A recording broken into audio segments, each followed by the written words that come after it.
Panitia Seleksi Panwasli Pilkada Kota Lok Sumawe telah melaksanakan tahapan tes tertulis terhadap 29 calon komisioner Panwasli Pilkada Kota Lok Sumawe setelah sebelumnya dari 31 calon peserta komisioner Panwasli Pilkada dinyatakan lulus uji coba baca Al-Quran sebanyak 29 orang. Pelaksanaan ujian tes tertulis yang berlangsung di ruang sidang paripurna DPRK Kota Lok Sumawe berjalan tertib dan lancar dan langsung diawasi juga oleh anggota Komisi A DPRK Kota Lok Sumawe.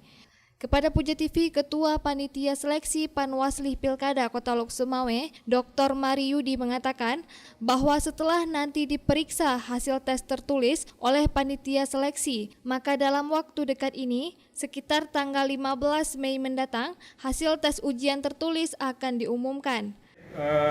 Pada hari ini sudah dilangsungkan ujian tulis untuk calon anggota Panwasli Kota Lok Sumawe tahun 2024. Kita mulai dari pukul 9:10 tadi dan selesai pada pukul 11:10 dihadiri oleh 29 peserta dan prosesi ujian juga disaksikan oleh anggota Komisi A DPRK Lok Sumawe, kemudian juga seluruh tim pansel. Secara umum kegiatan berlangsung sukses dan lancar.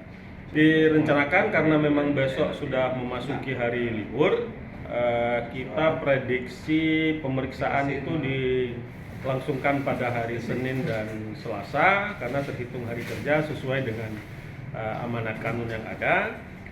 Mungkin dalam kita jangka kalau tidak hari Rabu, Kamis kita bisa lakukan pengumuman untuk hasil tes ujian tulis.